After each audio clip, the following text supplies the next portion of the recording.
Hello, this is Tim Stutler. Welcome to a Goodlettsville Church production. Here in the fall of 2022, my wife and I had the joy of traveling to Israel. It was the first time that we were ever able to go. We traveled with Clayton King Ministries, with Clayton and Shari King, and 16 people from the Southeast United States. We had an incredible time. Our tour guide was Cyril Bar David of Yad Hashmanah Guest House. He was extraordinary. And so what I did, I filmed each one of these stops, filmed what he had to say, and we wanted to share those with you. We're calling this series The Lay of the Land. I hope that you enjoy it.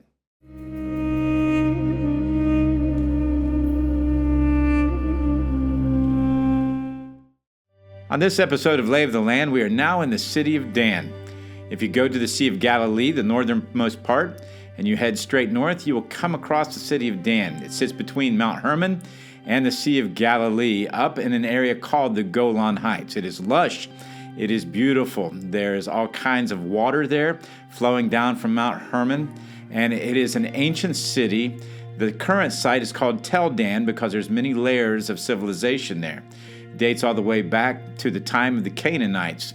We see in the book of Genesis that Abraham pursued and recaptured and reclaimed his nephew all the way up in the city of Dan. And listen, in recent years, they found those original gates. They were buried. When they built new gates, they buried the old gates. They are made out of mud, so they are covered by a cover to keep the rain off of them. But it's absolutely fascinating to see where we know that Abraham actually was. New gates were built later on, and in those gates, they found something that's absolutely fascinating. They found the first extra-biblical evidence for David and his lineage there in those gates of Dan. Dan was a city that was taken over by the Danites, the tribe of Dan, and they did not like their inheritance, and so they moved north and captured this area. And there we see later on that Jeroboam would set up all kinds of false religion or synchronistic religion where he combined Judaism with the Canaanite religions that were there. And so it was a place that brought much shame to Israel. We're reminded that in Israel, the Holy Land was often the unholy land, and no place reflects that more than the city of Dan. So we hope that you enjoy our guide, Cyril Bar David, and our time in Dan. See that there is a stone wall, but actually there was a high wall behind it also with a kind of a ramp, or I would say like a dirt that was covering parts of it, and up at the top it went higher. So it is like a fortified city, basically, protected. And the walls that we're looking at right now, they are not dated to the Canaanite period, but later on already to the time of the kings of Israel. Okay, so when we're speaking of the so-called the northern kingdom, the kingdom of Israel, after the two kingdoms were divided, Judah and Israel, so this would be the wall that we're dealing with. Now, as I mentioned, there is another group inside, so in a few more minutes I would let you go. But what we're looking at is the gate. It's a gate of a city. Over there you can see the entrance. It's actually a big, massive gate. And when you enter inside, there was an open plaza where this tree is standing. Of course, there wasn't any tree back then. And then there was a second gate. Okay, so there is one gate here at the front, and then an open courtyard, kind of an entrance, and which is all fortified, and then a second gate behind where once again you can close it. So you will have two gates, one after the other, protecting the central entrance, or maybe even the only entrance to the city of those days. We don't know, of course, if they had a second gate. Normally back then they would have one. When you have a city surrounded by a wall, normally in the ancient world they would have one gate. Why is that? Because it's much harder to protect a gate. Okay, this is normally where the enemies would try to break through a gate. It's wood, and it's not massive stone. So the gate is there. When we're talking about those two gates, gate was always a very important part of the city. And when they were excavating that gate, they found the spot where the governor or the king would actually sit. And later on you can walk there and you will see there is like a platform of stones, and there are 4 decorated rocks. Each one of them has a hole that they would have those wooden, probably pillars, standing with the shade up above his head. Why would the king or governor would sit there? That's where he would judge. Exactly. This is what the Bible tells us again and again and again. The important people, the elders of the city, they would gather in the gate, in the city gate. This is where you can see everyone. This is also where the king can see people going in and out, and they can come to him with their problems. When we read about the story of Boaz and Ruth, the whole thing is happening at the city gate of Bethlehem. Okay, that the whole ceremony of the fact that they can so-called change the rights of who will get married with Ruth is over there. So it's also, when we speak about the two gates, it speaks about David when Absalom was rebelling against him, and Joab, the chief commander of David, was fighting against Absalom and his army. It says that David was waiting, and it's not in Jerusalem because he ran away from Jerusalem, but he was probably at the eastern side of the Jordan River in some of the fortresses over there, and it says that he was sitting between the gates waiting for the news. So we can imagine that his bodyguards didn't let him, he was already an older man, they didn't let him be outside the city because it's not safe enough, but also he was not willing to be inside the city waiting in a palace or something like that. He wanted to be the first one to hear the news. What's happening with my son Absalom? Of course, he didn't want his son to die. So he was there between the gates where he can still be protected, and he will be the first one that will see the messenger coming from the battlefield bringing the news. So remember, we spoke of Megiddo, we spoke about Hatzor, we spoke about all different cities, even Jerusalem, that was a Canaanite city. And that city would have a wall, and it would have a gate, okay? And when they were excavating some sections of the ancient city of Dan, they also found a gate. Notice, in a moment you will be able to see, it's a mud gate, bricks made out of mud, that the Canaanites were using, okay? It is dated to be something like 3,800 years old gate. Meaning that it's the same time, more or less, where Abraham is here at the land, and this city called Laish, remember it's not called Dan, it's called Laish during the time of Abraham. The city is located over here, and that was the entrance to that city. Now, how come we can find this gate and it still stands here? The reason is that for some reason, which we don't know what was the reason, the people themselves, almost 4,000 years ago, they decided to seal the gate, to cover the whole thing and to turn it to be part of the wall of the city, and probably they opened a different gate somewhere else, which we don't find today. And that's the reason when the mud bricks are covered for the past 4,000 years almost, they were protected from the rain, and that's why we can still see them. Otherwise, it will be gone. The rain, the wind, everything will just destroy. So you can see over here a small model that shows you Canaanites, 3800 BC. Normally, when you think about the Canaanite period, a city would have one gate and not two or three or four. It's one gate surrounded, the city is surrounded with a wall, and this is the center of worship that we have just seen over there behind. And this is the actual model of the gate that is standing up there. You can see this arch made out of mud bricks, and we're speaking of an arch building that was built 2,000 years before the Romans. You know, many times people tend to think that the Romans were the ones that invented arch. Well, the Canaanites were already using arches, just made instead of stone, made out of a mud brick. So, standing here, you can see the actual mud brick. Mud.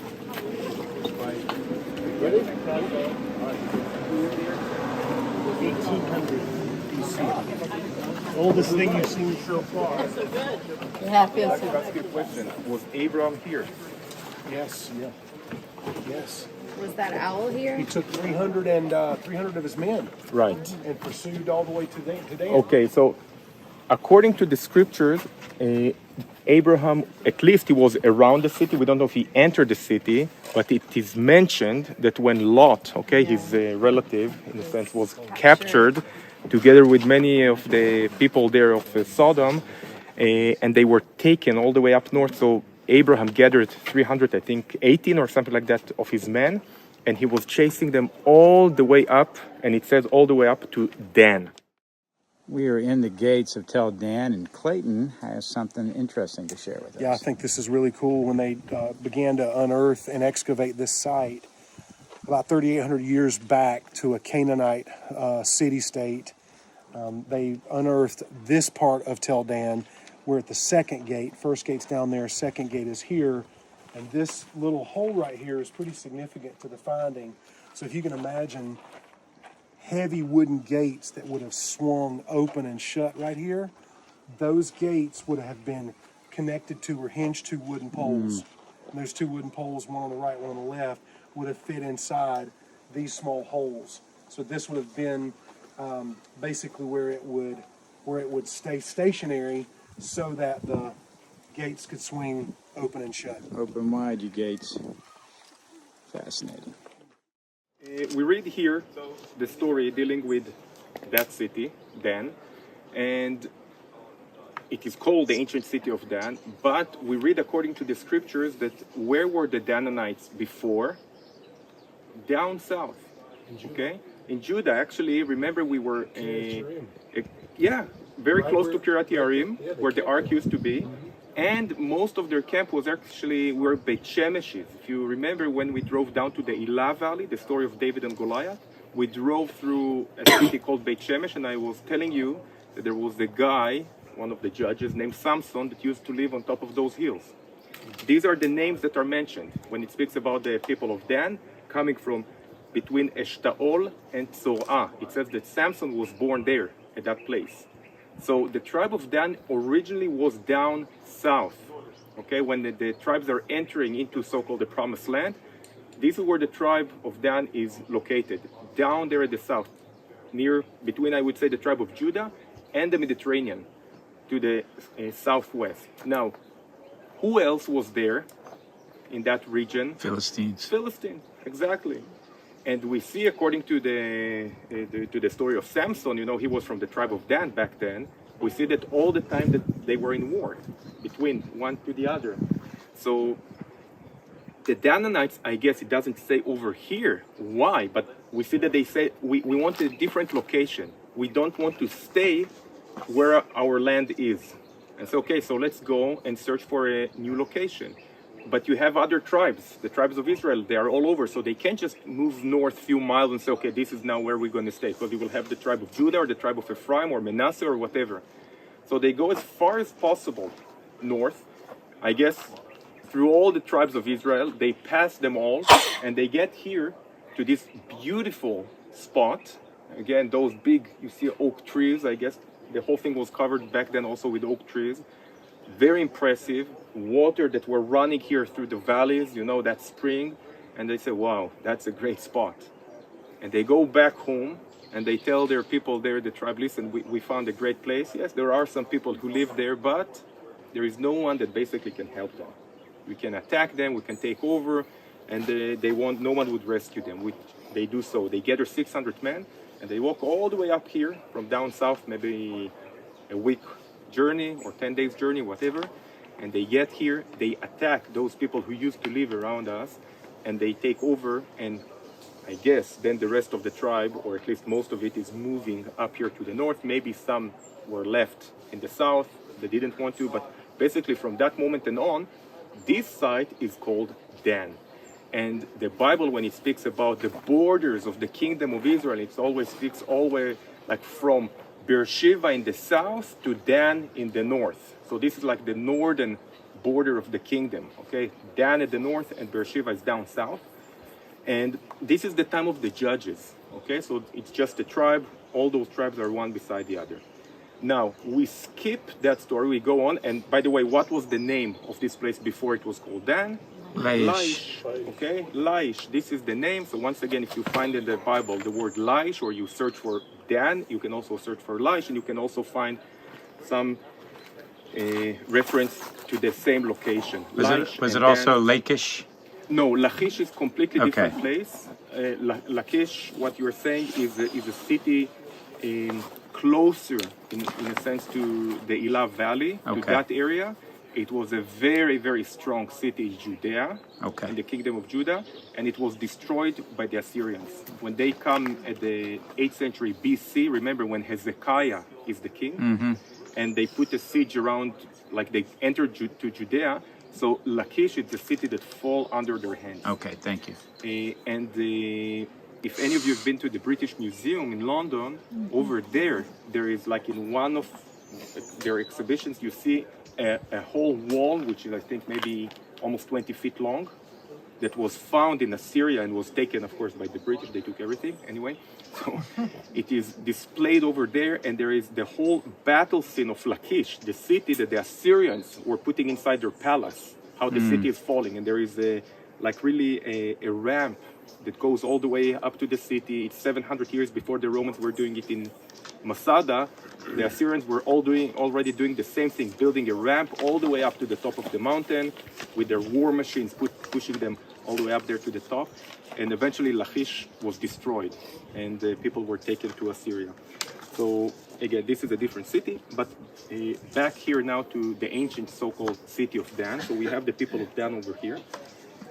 And now a whole different story. We skip several centuries ahead and we're talking about the kingdom, okay? And so we remember that the first king was Saul, the second king was David, the third one, Solomon. the fourth one, Rehoboam and the Jeroboam. fifth one. We never know. We always know the first four or so, it's true. And then they just switch, you know. So there were about 20 kings, you know, in Judea at least, one after the other.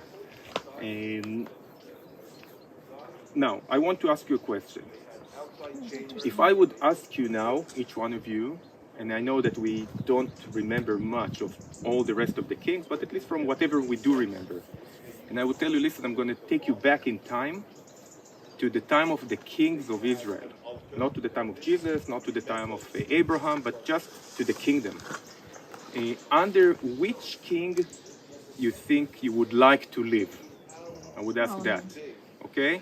And remember, with everything that is involved with that, with his character, with what was going on in the nearby countries towards the nation of Israel and so on.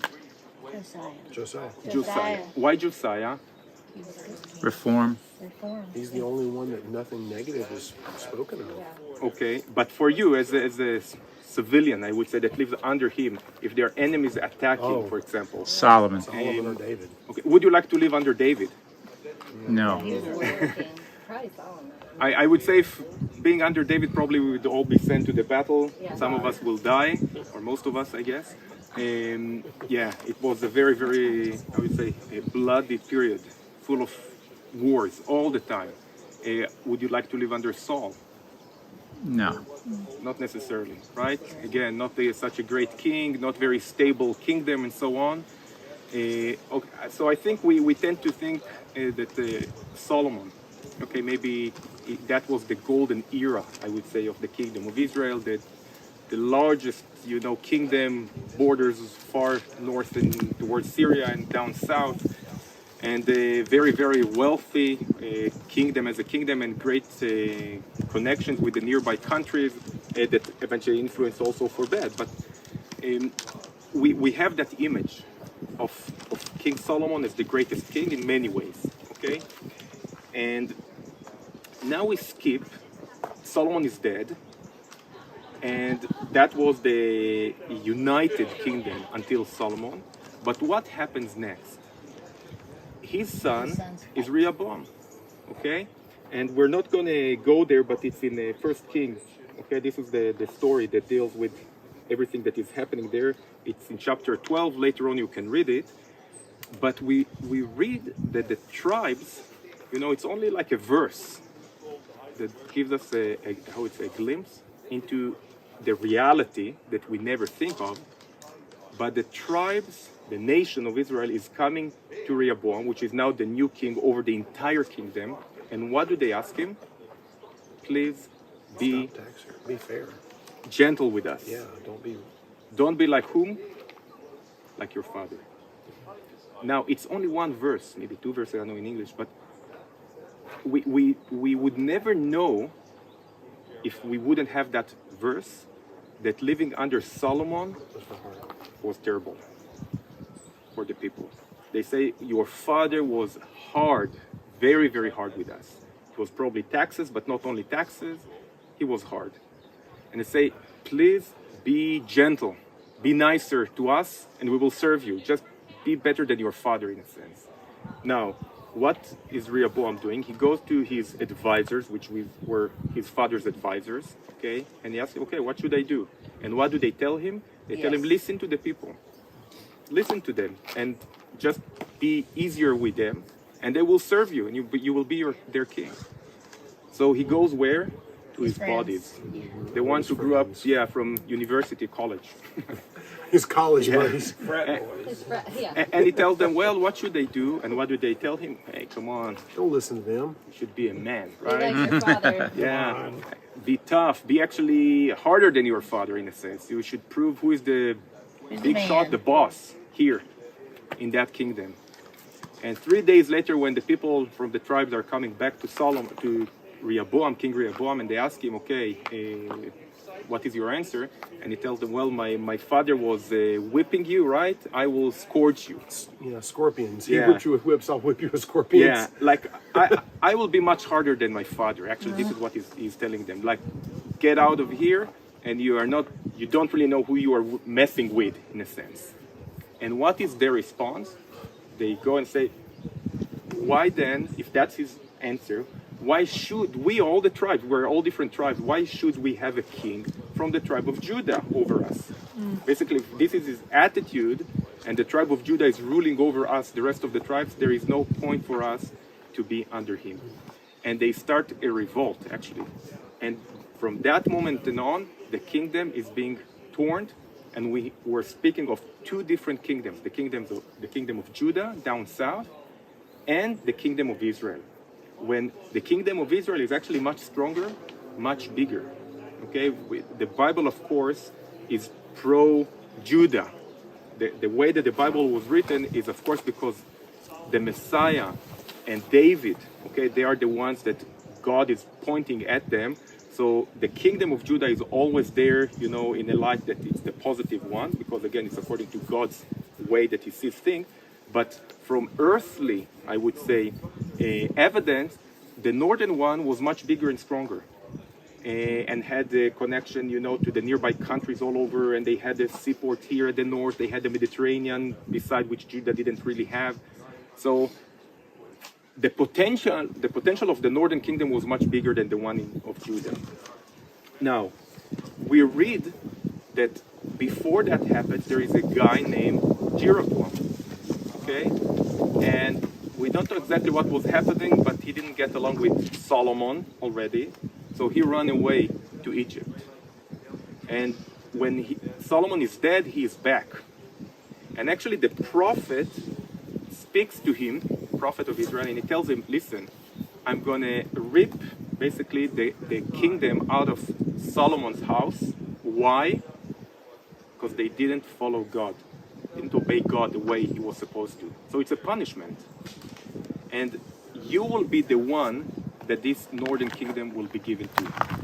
So you're going to be the future king of Israel. And this guy is coming over here, and he turns to be the king. So now you have Rehoboam in Judah and Jeroboam here in Israel. Now you would expect that this guy would be smarter, right? He was told, listen, they're going to be punished, and the kingdom will be taken away from them because they didn't serve God. What does he do? He said, well, I'm ruling over 10 tribes right now. And where is the center of worship? In Judah. Jerusalem, Judah. What would happen soon? I mean, every year, all the tribes supposed to go and worship in the temple 3 times a year. So it will take maybe a month, maybe 6 months, maybe a year. But then they would say, well, why should we stay divided? Let's once again be united under one king of Judah. I don't want that to happen. So what should I do? Build a new place to worship. Let's make a new center of worship. Now, I'm not going to make just one. I'm going to make 2. And which are the 2 places? Dan is one of them, and Bethel is down south. Now, Bethel is north to Jerusalem. Okay, because the kingdom of Israel, all of it is north to Judah. So he said, okay, I have a big kingdom. I would have 2 centers, So those who live at the southern side of my kingdom, they don't need to walk all the way up here to the north, and those who live in the north, they don't need to go all the way down south to Bethel. I will have two centers of worship. What does he put in the center of worship? Temple. A golden Calf. calf. Okay? Just imagine that. I mean, this is maybe one of the most famous sins of the people of Israel after they left Egypt. Is exactly what they were doing in the desert.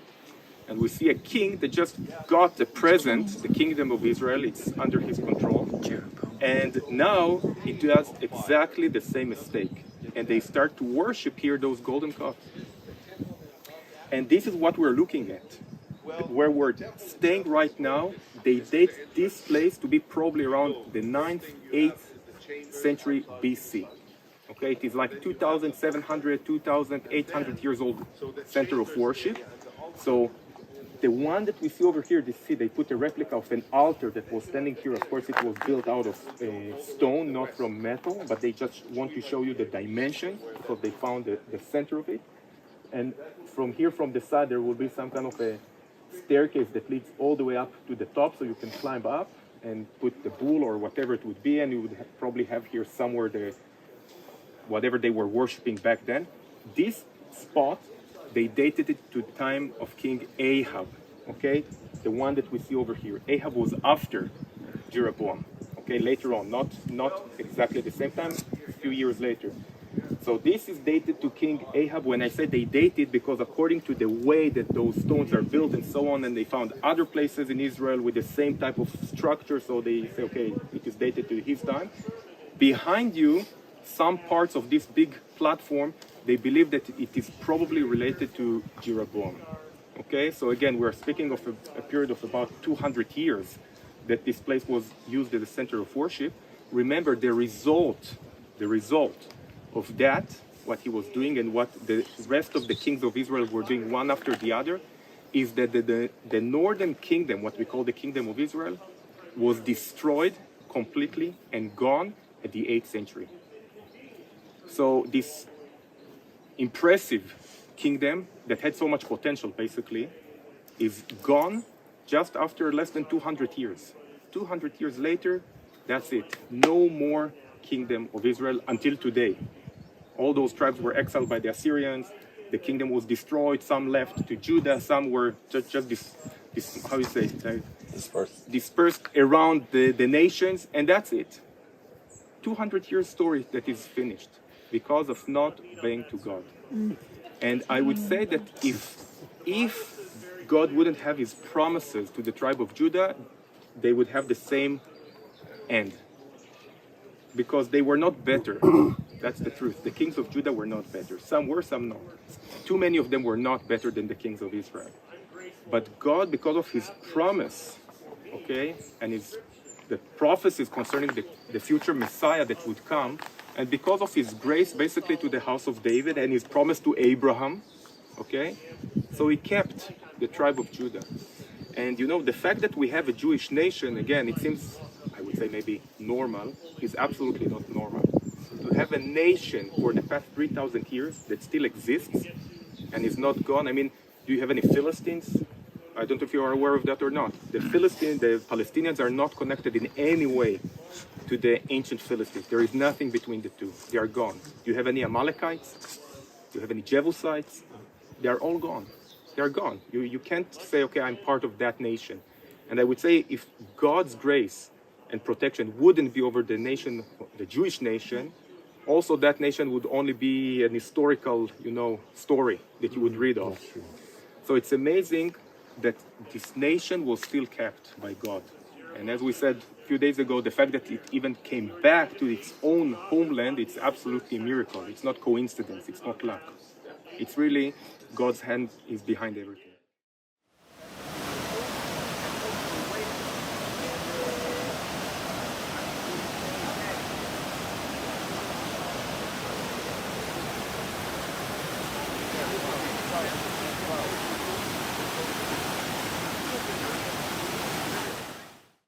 Thanks for joining us for our trip through Dan this week. I hope that you learned a lot about this important city, this religious capital, so forth, of the northern kingdom.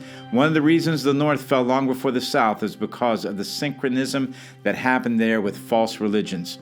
And so may we learn the lesson of the Danites. Don't stray from biblical truth and true biblical worship. God bless you. I hope to see you next time on The Lay of the Land.